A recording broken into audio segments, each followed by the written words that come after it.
Hello student, स्वागत है आप सभी का आपके अपने यूट्यूब चैनल जीके जी सर में। आज मैं आपके लिए लेके के आया हूँ संस्कृत का जो टॉपिक है समास। अपना टॉपिक जो रीट भर्ती परीक्षा के अंदर चाहे वो लेवल फर्स्ट हो, सेकंड हो, या इसके अलावा अगर देखें तो फर्स्ट ग्रेड सेकंड ग्रेड जिसके संस्कृत विषय से जो दे रहे हैं उसके लिए भी ये टॉपिक क्या इंपॉर्टेंट टॉपिक है। तो अपन देखेंगे, देखो आज समास के बारे में। तो पढ़ने से पहले थोड़ा मैं आपको बता दूं कि अगर आप मेरे YouTube चैनल पर नए हैं और चैनल को आपने अभी तक सब्सक्राइब नहीं किया, चैनल को सब्सक्राइब जरूर कर लेना ताकि आपको सबसे पहले वीडियो उपलब्ध हो। उसके पास भी बेल आइकन जो घंटी का निशान है उसको भी आप जरूर प्रेस कर लीजिएगा। और वीडियो अगर आपको अच्छा लगे तो अपने दोस्तों में शेयर करना। वीडियो को आप अंत तक जरूर देखा करो। अगर आपकी कोई चीज़ समझ में नहीं आती तो वो कॉमेंट करके मुझे बता सकते हैं। तो सबसे पहले अपन बात करते हैं, देखो समास शब्द की उत्पत्ति किन से हुई। तो इसमें देखो सम उपसर्ग पूर्वक अस धातु। तो सम तो क्या है, इसके अंदर उपसर्ग है। देखो सम उपसर्ग प्लस अस क्या है, धातु है। अस धातु प्लस घई पड़ते, घई पड़ते हैं, उनके योग से ये क्या बना है, समास शब्द बना है। सम तो क्या हो गया, आपका उपसर्ग हो गया, उपसर्ग, ठीक है। अस आपकी क्या हो गई, धातु हो गई, ठीक है। और ये घई क्या हो गया, पड़ते, क्या हो गया, पड़ते हो गया। तो देखो सम उपसर्ग से, ठीक है, और अस, उसके बाद में घई, घई में से क्या निकल गया, ए निकल गया, और इस प्रकार से कौन शब्द बन गया, समास शब्द। और सम उपसर्ग अस धातु और घई पड़ते जुड़ करके क्या बनता है, समास शब्द बनता है। अब एक होता है, हम समास किसको कहते हैं, इसकी परिभाषा की अगर मैं बात करूं, परिभाषा, तो इसमें आपको एक सूत्र याद रखना है, सम सनम समास है। सम सनम समास है कि हम संक्षेप को ही क्या कहते हैं, समास कहते हैं। संक्षेप को हम क्या कहते हैं, समास कहते हैं। या मैं ऐसे कह सकता हूं कि द्यो शब्दियो परस्पर मेलनम भवति तदा समास इति कथयति। जब अनेक पद मिलकर के क्या हो जाते हैं, एक पद हो जाते हैं, उसे हम क्या कहते हैं, समास कहते हैं। कि जब अनेक पद मिलकर के क्या हो जाते हैं, एक पद हो जाते हैं, तब उसको हम क्या कहते हैं, समास कहते हैं। यह आप याद रख सकते हैं। यह आपको सूत्र ध्यान में रखना है, सम सनम समास है। कई बार एग्जाम में ये पूछ लिया जाता है समास का जो ये सूत्र है, ठीक है। अब बात करते हैं, देखो समास विग्रह की। जो सामासिक युग पद होता है उसको हम क्या करते हैं, अलग अलग करते हैं, तो उसे हम क्या कहते हैं, समास विग्रह कहते हैं। क्या कहते हैं, समास विग्रह कहते हैं। समास विग्रह दो प्रकार के होते हैं, एक लौकिक और एक क्या होता है, अलौकिक। जो लोक में प्रयुक्त होता है उसे हम लौकिक कहते हैं, और जो लोक में प्रयुक्त नहीं होता है, साधारण जो जन सामान्य में जो प्रयुक्त नहीं होता है, उसे हम क्या कहते हैं, अलौकिक। जिसका मनुष्य क्या करता है, उपयोग करता है, लोक में पूरे जगत में क्या होता है, उपयोग होता है, उसे लौकिक कहते हैं। और एक क्या होता है, अलौकिक। समास विग्रह दो प्रकार के होते हैं। तो इतनी बात आपके समझ में आ गई होगी। एग्जाम में तो केवल क्या पूछा जाता है, समास से समास विग्रह करना, विग्रह से समास शब्द बनाना, और उसमें कौन सा समास है, ये बातें एग्जाम में पूछी जाती हैं। तो उनको अपन आगे पूरा टॉपिक है वो स्टेप बाय स्टेप है उसको पढ़ेंगे, और बिल्कुल आसान तरीके से अपन पढ़ने वाले हैं। और वीडियो को आप अंत तक जरूर देखते जाइए। तो परिभाषा सम सनम समास है, या द्यो शब्दियो परस्पर मेलनम भवति। जब दो शब्दों का आपस में मेल होता है, या अनेकानि पदानि परस्परम मेलनम भवति। अनेक पदों का आपस में क्या हो जाता है, मेल हो जाता है, और एक पद बन जाता है, उसे हम क्या कहते हैं, समास कहते हैं। अब अगर समास की भेदों की बात करें, भेदा, तो समास के मुख्यतः कितने भेद होते हैं, मुख्यतः कितने भेद होते हैं, चार भेद होते हैं। कितने भेद होते हैं, चार भेद होते हैं मुख्यतः। कितने भेद माने जाते हैं, चार भेद माने जाते हैं। सबसे पहले अगर बात करें अवयभाव,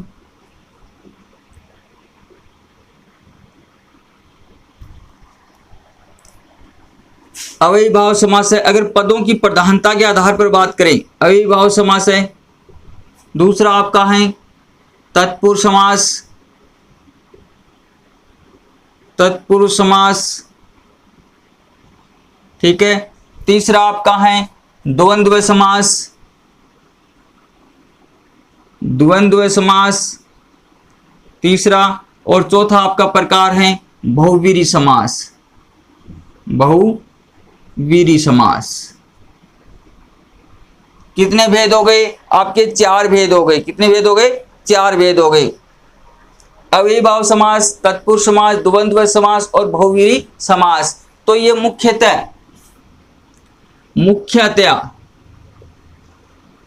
मुख्यतः कितने भेद होते हैं? 4 भेद माने जाते हैं। तो ये आपके 4 भेद हैं जो मैंने यहां पर लिखे हैं। मुख्यतः कितने भेद होते हैं? 4 भेद होते हैं। ठीक है, कौन कौन से होते हैं? अव्ययीभाव समास, तत्पुरुष समास, द्वंद्व समास और बहुवीरी समास। किसके आधार पर होते हैं ये? पदों की प्रधानता के आधार पर। पदों की प्रधानता के आधार पर। पदों की प्रधानता के आधार पर।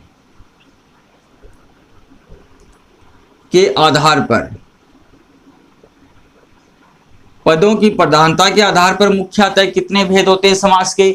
4 भेद माने जाते हैं। और सामान्यतः कितने भेद होते हैं? सामान्यतः की अगर बात करें, सामान्यतः कितने भेद होते हैं?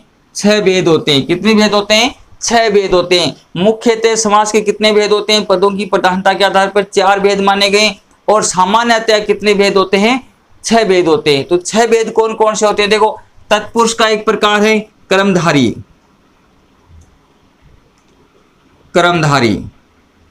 और फिर कर्मधारी के अंदर बात करें तो इसका एक भेद है द्विगु समास। कौन सा समास है? द्विगु समास।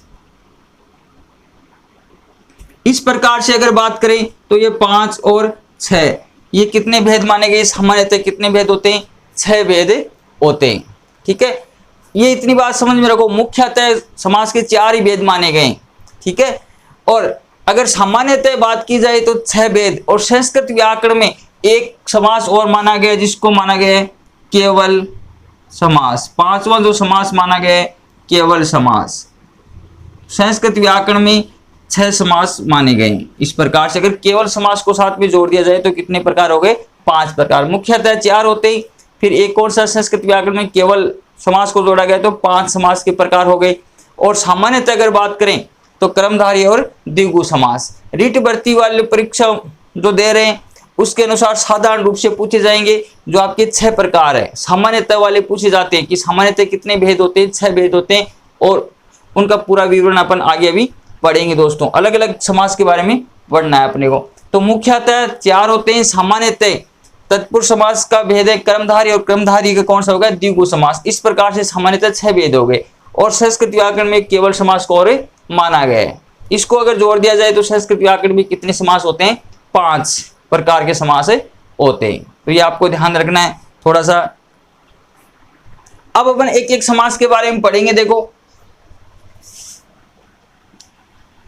ये मैं मिटा रहा हूं एक बार।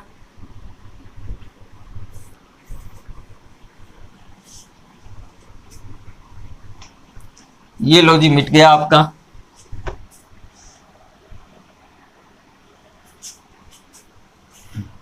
अब अपन एक एक समास के बारे में पढ़ेंगे। तो सबसे पहला अपन समास पढ़ने जा रहे हैं। देखो, सबसे पहला आपका समास है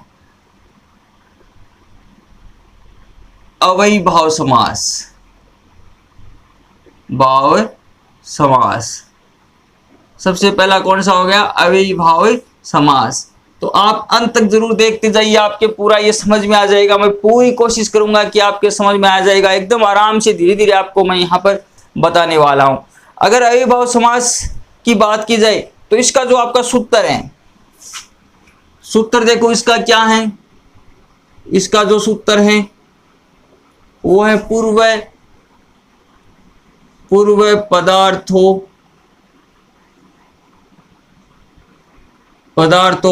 प्रधाने। पूर्व पदार्थों प्रधाने अव्ययीभाव समास। सॉरी, पूर्व पदार्थ प्रधानो अव्ययीभाव समास है। पूर्व पदार्थ प्रधानो अव्ययीभाव है। यह आपका सूत्र है। इसका पूर्व पदार्थ प्रधानो अव्ययीभाव समास है कि जिसमें क्या होता है, पूर्व पद प्रधान होता है, उसे हम क्या कहते हैं, अविभाव समास कहते हैं। देखो यहाँ पूर्व का अर्थ पूर्व, पदार्थ का मतलब पद, प्रधानों का मतलब प्रधान, जिसमें क्या होता है पूर्व पद मतलब पहला पद जिसमें क्या होता है प्रधान होता है, उसे हम क्या कहते हैं, अविभाव समास कहते हैं। या हम ऐसे कह सकते हैं कि इसमें पहला पद प्रधान होता है, पहला पद क्या होता है, प्रधान होता है। ठीक है। दूसरी बात अगर बात करें कि पहला पद इसमें अव्यय होता है, अव्यय या उपसर्ग। ठीक है, अव्यय पद होता है। वह दूसरा पद क्या होता है, इसके अंदर संज्ञा पद होता है। ठीक है, ये बात आप ध्यान में रख सकते हैं। तीसरी बात इसकी महत्वपूर्ण है, इससे बने जितने भी पद होते हैं वो किस में होते हैं, हमेशा नपुंसकलिंग में प्रयोग किए जाते हैं। इस समाज से बने पद समाज से बने पद हमेशा नपुंसकलिंग में प्रयुक्त होते हैं। यह आपको मुख्य बात ध्यान में रखनी है, नपुंसक लिंग में प्रयुक्त होते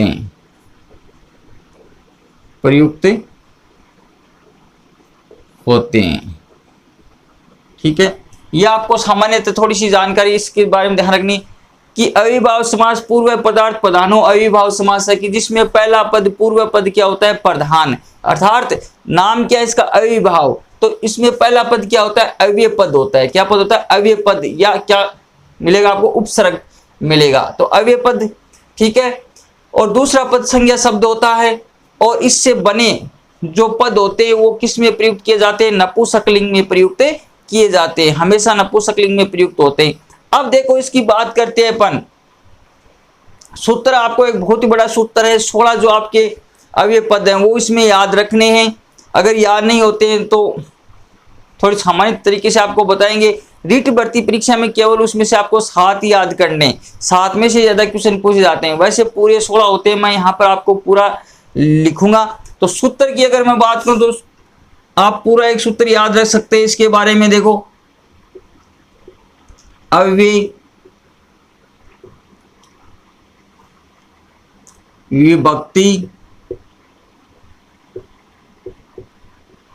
विभक्ति समीप, ठीक है, आपको ध्यान में रखना है, विभक्ति समीप समर्थी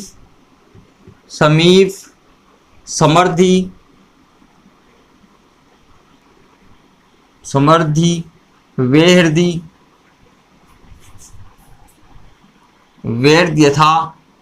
ठीक है, थोड़ा सा बड़ा सूत्र है, ध्यान में रखना है। यथार भावा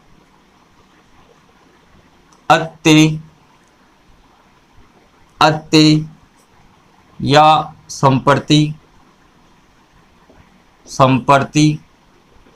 ठीक है, शब्द प्रादुर्भाव से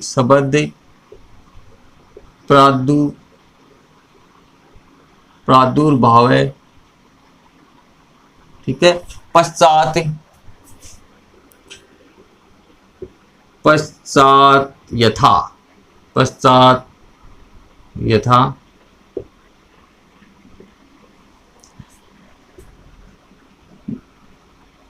नुपूर्वये, ठीक है, योगपद्ये, ठीक है, योगपद्ये सादृश्य संपत्ति, ये 16 आपके शब्द हैं। संपत्ति, साक्ल्यांत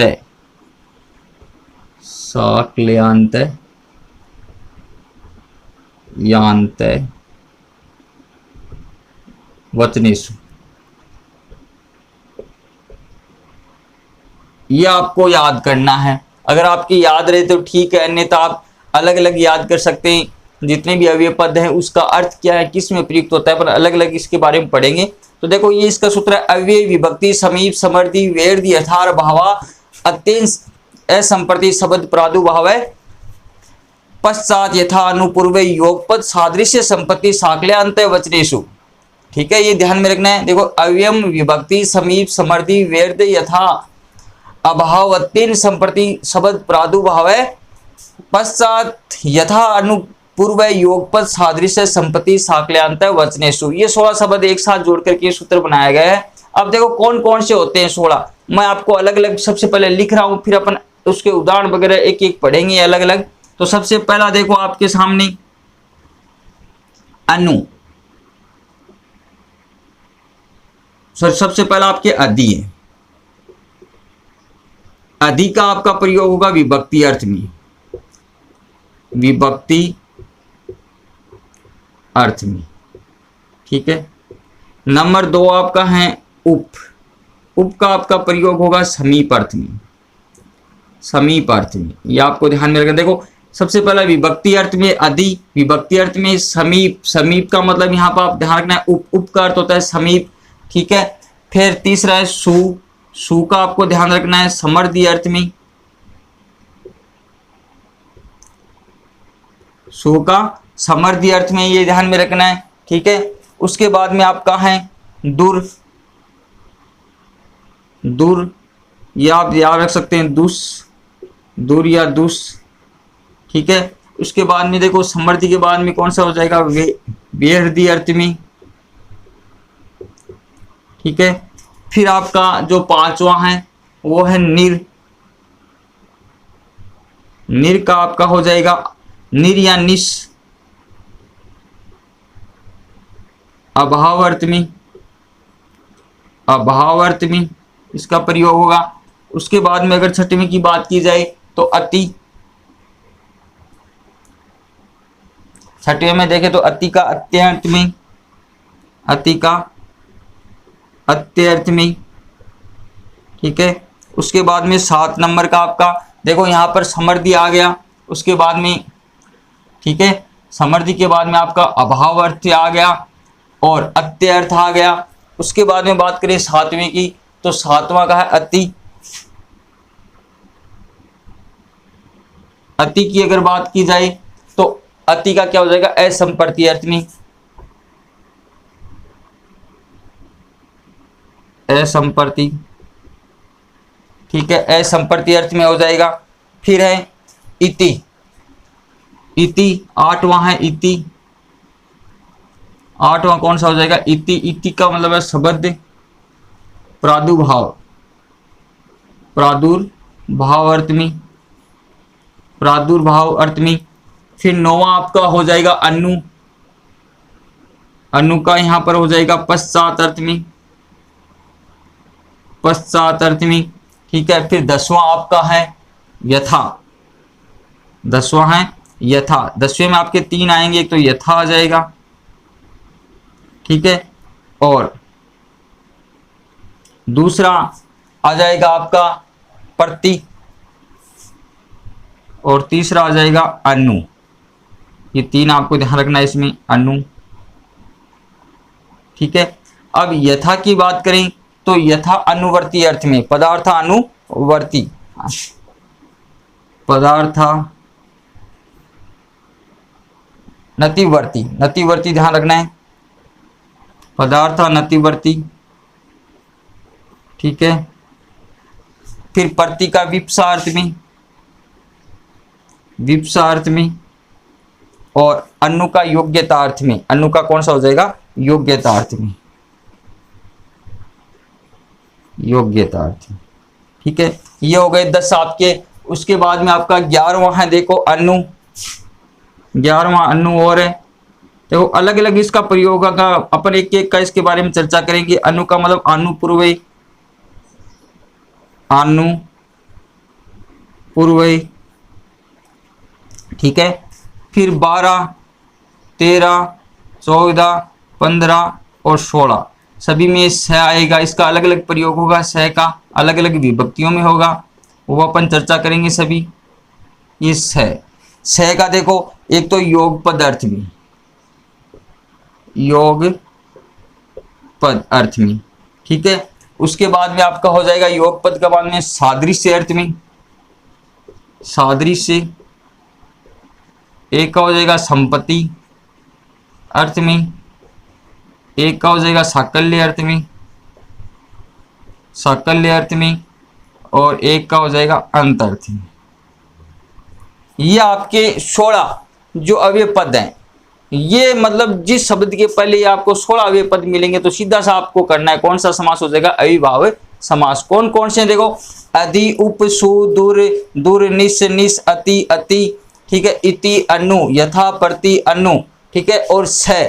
वैसे तो देखने में देखो स 5 हैं, अनु आपके 1 2 हैं, 3 है अनु। तो इस प्रकार से अगर देखें तो ये 10 11 अव्यय पद है, ठीक है। इसमें 6 अव्यय पद आपके इंपॉर्टेंट है रीट भर्ती परीक्षा वालों के लिए, तो उसको अपन अच्छी प्रकार से ध्यान में रखेंगे। तो देखो अधि, अधि का प्रयोग विभक्ति अर्थ में, उप का समीप अर्थ में, यहाँ पर देखो विभक्ति फिर समीप अर्थ में, सु का क्या हो गया समृद्धि अर्थ में, फिर दुर का क्या हो गया वैरदी अर्थ में, उसके बाद में निर, निर का क्या हो गया यहाँ पर अभाव अर्थ में, ठीक है। फिर अति का अंत्य अर्थ में, ठीक है। फिर अति का असंप्रति अर्थ में, यहाँ पर असंप्रति अ निकल जाएगा। फिर देखो इति, इति का क्या हो जाएगा शब्द प्रादुर्भाव अर्थ में। फिर अनु, अनु का आपका क्या हो जाएगा पश्चात अर्थ में, ठीक है। फिर यथा, यथा, यथा में आपके 3 आ जाएंगे पदार्थानतिवर्ती, एक प्रतिविप्सा अर्थ में, एक अनुयोग्यता अर्थ में। उसके बाद में अनु, अनुपूर्व अर्थ में। फिर देखो स, स के 5 है, तो योग पद अर्थ में, सादृश्य अर्थ में, संपत्ति अर्थ में, साकल्य और अंतः, ठीक है। तो अलग अलग ये विभक्ति और वचनों में प्रयोग किए जाएंगे। तो उसी में कौन सा समास होता है, अविभाव समास होता है। तो ये 16 आपके सामने मैंने लिख दिए, उसको याद करना आपको। अब अपन इसके बारे में एक एक के बारे में चर्चा करेंगे। तो एक बार मैं सूत्र आपको वापस बता देता हूं, अव्ययम विभक्ति समीप समृद्धि वेरदी यथार अभाव अंत्यन संप्रति शब्द प्रादुर्भाव पश्चात यथार अनुपूर्व योग पद सादृश्य संपत्ति साकल्या अंत वचनेशु। ये आपका सूत्र है जिसमें सारे अर्थ आ गए, ठीक है। ये अगर आपके सूत्र याद नहीं रहता तो इसको आप अलग अलग याद कर सकते हैं। अब देखो चलते हैं एक एक के बारे में पढ़ते हैं इसके बारे में। तो अविभाव समास में पहला पद क्या होता है, प्रधान होता है, यह आपको ध्यान रखना है। अब देखो एक एक के बारे में अपन जानते हैं। तो सबसे पहला है अपना अधि। सबसे पहला अव्यय पद कौन सा होगा, अधि। अधि का मैंने आपको बताया किसमें, विभक्ति अर्थ में, विभक्ति अर्थ में इसका प्रयोग होता है, विभक्ति अर्थ में। और कौन सी विभक्ति में प्रयोग किया जाएगा, तो आपको ध्यान रखना है इसका सप्तमी विभक्ति में। इंपॉर्टेंट है रीट वालों के लिए, जो इंपॉर्टेंट है वो मैं आपको बता दूंगा। अधि का पूछा जा सकता है, उप का पूछा जा सकता है, निर का पूछा जा सकता है, ठीक है, प्रति का पूछा जा सकता है, यथा का पूछा जा सकता है, ठीक है। तो ये 5-6 आपके इंपॉर्टेंट है। एक अनु, ये 6 इंपॉर्टेंट है, तो उनको आपको अच्छी प्रकार से ध्यान में रखना है रीट भर्ती परीक्षा वालों के लिए। तो सबसे पहले आपको ध्यान रखना है अधि। अधि का विभक्ति अर्थ में प्रयोग होता है, और कौन सी विभक्ति में, सप्तमी विभक्ति का प्रयोग किया जाता है। कौन सी विभक्ति का किया जाता है, सप्तमी विभक्ति का प्रयोग किया जाता है। अब देखो कैसे आएगा, जैसे आपके उदाहरण आ गया, ठीक है, जैसे आपके उदाहरण आ गया किस प्रकार का, जैसे आ गया अधिरामम, सिंपल सा उदाहरण है अधिरामम। अभी जैसे उदाहरण आ गया, अब यहां पर 2 बातें पूछी जाती हैं। जैसे आ गया उदाहरण अधिरामम, तो इसमें कौन सा समास है, तो समास का तो आपको पता लग जाएगा। सबसे पहले क्या आ रहा है, इसमें अधि आ रहा है, ठीक है। अधि आते ही आपको पता लग गया कौन समास हो गया, अविभाव समास हो गया। तो सबसे पहले अव्यय, या आप उपसर्ग ध्यान में रख सकते हैं, उपसर्ग पद होते हैं वो भी अव्यय होते हैं, ठीक है। तो अधि आते ही पता लग गया कौन सा समास होगा, अविभाव समास। अविभाव नाम से पता लग रहा है कि जिसमें अव्यय शब्द आ रहे हैं सबसे पहले, तो वो कौन सा है, अविभाव समास है। अधि आते ही पता लग गया, ठीक है। और इनसे बने शब्द हमेशा किस में प्रयुक्त होते हैं, नपुंसकलिंग में प्रयुक्त होते हैं। तो देखो नपुंसकलिंग शब्द है रामम, ठीक है, अधिरामम। अब देखो यहां पर बात करनी है कि इसका समास विग्रह कैसे करते हैं। तो यहां पर मैंने आपको बताया सप्तमी विभक्ति में प्रयोग किया जाता है। तो अब देखो यहाँ पर मूल पद क्या है, राम है। ठीक है, राम को अपन क्या बना देंगे, सप्तमी विभक्ति में लिख देंगे। जैसे सप्तमी विभक्ति में रामे, रामियो, रामेशु बनता है, रामियो सॉरी रामे, रामियो, रामेशु। तो इसका क्या बन जाएगा, राम यहाँ पर एक है तो रामे बन गया, रामे। ठीक है, आगे बात समझ में। अब अधि के स्थान पे आपको क्या लगाना है, इति लगाना है। राम में इति, अधि के स्थान पे यहां पर क्या लगाना है, इति। तो राम में इति बन गया। ठीक है, अब जैसे ये समास विग्रह आ गया परीक्षा में, तो इससे पता कैसे लगेगा कि इसमें कौन समास है। तो यहां पर आप देख लो, राम शब्द है, राम शब्द में कौन सी विभक्ति आ रही है, सप्तमी आ रही है। और यहां पर देखो इति अंत में आ रहा है, तो पता लग जाएगा यहां पर कौन समास होगा, अविभाव समास। अब आपको करना है क्या है, इति को इधर लिख दो, इति के स्थान पे आपको क्या लिखना है, अधि लिखना है। ठीक है, और राम शब्द को क्या बनाना है, नपुंसकलिंग बनाना है। तो नपुंसकलिंग बनाते अपन क्या लिख देंगे, रामम लिख देंगे। ठीक है, ये आपको ध्यान रखना है। आ गई बात समझ में। ठीक है, तो जो पद अकारांत होता है, आप ऐसे याद रख सकते हैं, जो क्या होता है अकारांत होता है ना, उसमें क्या लगाना है, मैं लगाना है, अम लगाना है। जैसे ये राम पद है, राम मैं है, मैं के अंत में ए आ रहा है, ए आ रहा है। अगर मैं को तोड़ेंगे तो अम बनाएंगे, इसको अम बना दो तो क्या बन गया, रामम बन गया। ठीक है, इसके अलावा उकारांत और इकारांत आता है, उकारांत और इकारांत आता है, तो उसमें हम नहीं लगाएंगे, अम नहीं लगाएंगे, जैसा है वैसा का वैसा रह जाएगा। जैसे आ गए देखो अधिहरि, अधिहरि। ठीक है, अधिहरि उदाहरण आ गया आपके सामने, क्या आ गया, अधिहरि। तो देखो इसमें हरि पद आ रहा है, इधर अधि आ रहा है, पता लग गया।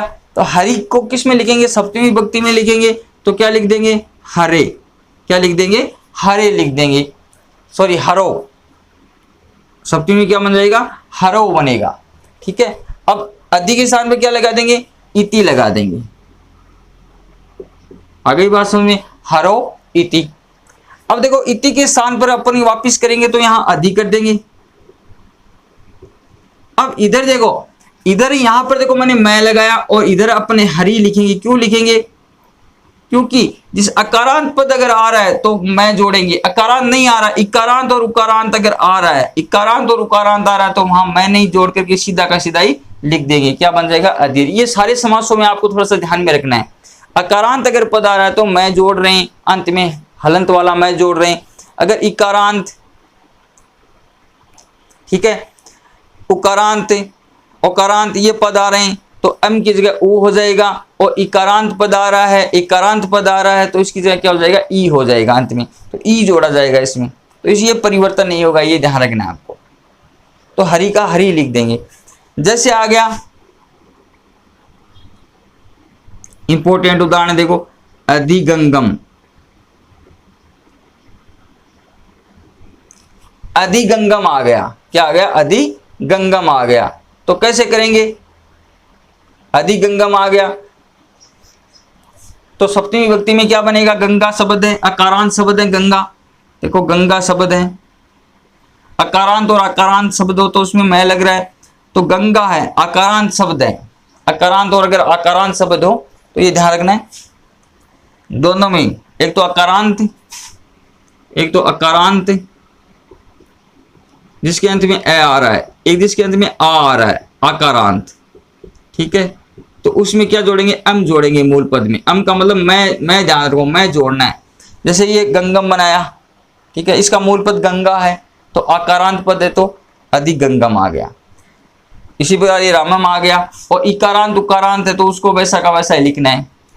अब जैसे गंगा शब्द है तो गंगा की सप्तमी क्या बन जाएगी, गंगायाम समीप है, सॉरी गंगायाम,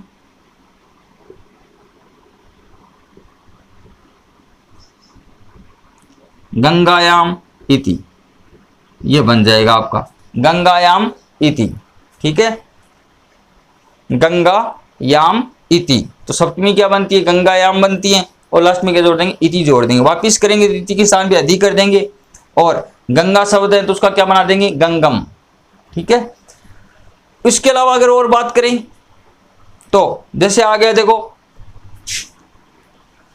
अधिलता, अधिलता आ गया,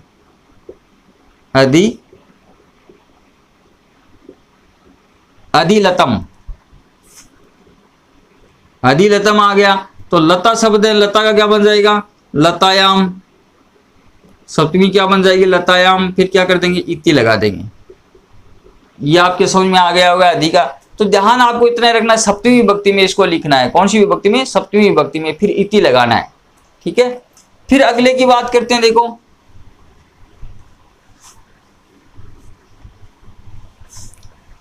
उप, दूसरा आपका उप, ये भी इंपॉर्टेंट है। कौन सा हो जाएगा उप। ठीक है, उप का अर्थ क्या हो गया समीप अर्थ में, क्या हो गया समीप अर्थ में। तो ये ध्यान रखना है आपको, क्या लगाना है समीप लगाना है। क्या लगाना है समीप, उप के स्थान पर समीप लिखना है। ठीक है, और कौन सी विभक्ति में, षष्ठी विभक्ति में इसका प्रयोग करना है आपको। कौन सी विभक्ति में करना है, षष्ठी विभक्ति में करना है। जैसे आ गया आपका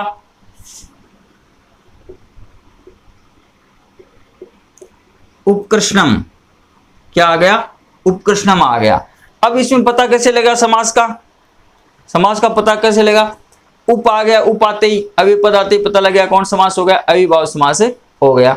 अब यहाँ पर देखो कृष्ण शब्द है, कृष्ण की षष्ठी बनाएंगे तो राम की षष्ठी रामस्य, रामी और रामानाम बनती है। उसी प्रकार से क्या बन जाएगी इसकी कृष्ण से, कृष्ण से क्या बन जाएगी षष्ठी कृष्ण से। और उप, उप के स्थान पर आपको क्या लिखना है यहाँ पर समीपम, क्या लिखना है समीपम लिखना है। ठीक है, समीपम, आगे बात समझ में।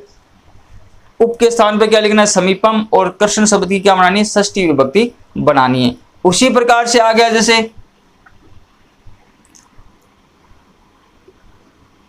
उपहरी, उपहरी वापिस बनाएंगे तो आपको वही ध्यान रखना है, समीपम के स्थान पे उप लिख दो। कृष्ण शब्द अकारांत है तो आपको मैं लगाना है, कृष्णम बनाना है। उसी प्रकार ये उपहरी है तो हरि की षष्ठी क्या बन जाएगी हरे, क्या बन जाएगी हरे। ठीक है, और आगे क्या लिखना है समीपम, क्या लिखना है समीपम लिखना है। उसी प्रकार जैसे आ गया, अब वापिस बनाएंगे तो समीपम का क्या बना देंगे उप बना देंगे। और हर में कौन सा शब्द है मूल पद क्या है हरि, तो हरि में इकारांत आ रहा है तो वैसा का वैसा ही लिख देंगे। जैसे आ गया आपका उपगु, उपगु आ गया तो क्या लिखेंगे गु का क्या लिख देंगे गो, गो बनेगी षष्ठी विभक्ति या गावे बनेगी, क्या बनेगी गावे। समीपम, समीपम। ठीक है, वापिस करेंगे तो समीपम का उप बना देंगे और इसका क्या बना दे उकारांत शब्द है तो गु हो जाएगा। ठीक है, उसी प्रकार आ गया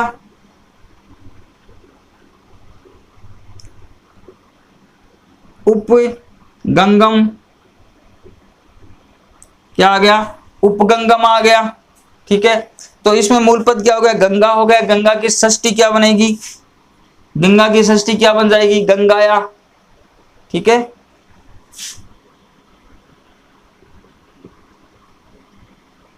गंगाया। आगे क्या लिखना है समीपम। ठीक है, अब देखो समीपम का इधर उप बना दिया और गंगा आकारांत पद है तो यहां क्या कर देंगे गंगम लिख देंगे। उसी प्रकार से अगर अपन और बात करें जैसे आ गया उपविष्णु, उपविष्णु उकारांत पद है तो विष्णु का विष्णु रहता है, मैं यहां पर नहीं लगा हुआ है तो विष्णु का षष्ठी क्या हो जाएगी विष्णु। उप का क्या लिखना है समीपम, उप का क्या लिखना है समीपम लिखना है। तो आगे बात है समीपम का वापिस उप बन गया और विष्णु पद है तो विष्णु का क्या लिखना है विष्णु उकारांत पद है तो मैं नहीं लगाएंगे विष्णु का विष्णु ही लिख देंगे। तो ये आपको थोड़ा सा ध्यान में रखना है। तो ये आदि का पढ़ लिया अपन ने, उप का पढ़ लिया। ठीक है, आदि में आपको सप्तमी विभक्ति और उप के अंदर कौन सी विभक्ति लिखनी है षष्ठी विभक्ति में प्रयोग करना है। जो आपका संज्ञा शब्द है उसको किस में बनाना है षष्ठी विभक्ति में, और उप के स्थान पर आपको क्या लिखना है समीपम लिखना है। ठीक है, और आदि के स्थान पर आपको इति लिखना है और जो संज्ञा शब्द है उसमें कौन सी विभक्ति लगानी है सप्तमी शब्द विभक्ति लगानी है। तो ये आपके दो समझ में आ गई होगी बात। अब देखो अगला, अपन अगले वीडियो में पढ़ेंगे, जो जितने भी बाकी अपने शेष रह गए इसके वो अगले वीडियो में मैं आपको बताऊंगा। तो दोस्तों अगर आपको वीडियो अच्छा लगे तो इसको लाइक शेयर कमेंट जरूर करना, चैनल को सब्सक्राइब करना ना भूलें, अपने दोस्तों में फेसबुक व्हाट्सएप पर जरूर शेयर कर दें ताकि मैं आपको ये पूरा टॉपिक करवा दूंगा। ठीक है, रीट भर्ती परीक्षा में जैसे मैंने वर्ण वाला टॉपिक पूरा डाल दिया, और इसके अलावा अगर बात करें तो जो शिक्षण विधियों के 3 टॉपिक है संस्कृत के अंदर, उसका एक टॉपिक के मैंने 4-5 वीडियो छोटे छोटे बना करके उसके प्रश्न वगैरह सारे डाल दिए। 2 टॉपिक बचे हैं वो भी मैं आपको उपलब्ध करवा दूंगा, और संधि के टॉपिक भी मैंने डाल रखा है चैनल पर, आप प्ले लिस्ट में जाकर के देख सकते हैं। संस्कृत लिखा हुआ है वो प्ले लिस्ट खोल के देखिए, और उसमें संधि हैं वर्णों के टॉपिक हैं वो मैंने वहाँ पर उपलब्ध करवा दिए हैं, तो वो देख सकते हैं। और एक अलग से प्ले लिस्ट में बना रखा है संस्कृत शिक्षण विद्या जो रीट भर्ती परीक्षा के, उसमें आप जाकर के देख सकते हैं। और अपन समास का टॉपिक भी पूरा कंप्लीट करेंगे। तो धन्यवाद दोस्तों।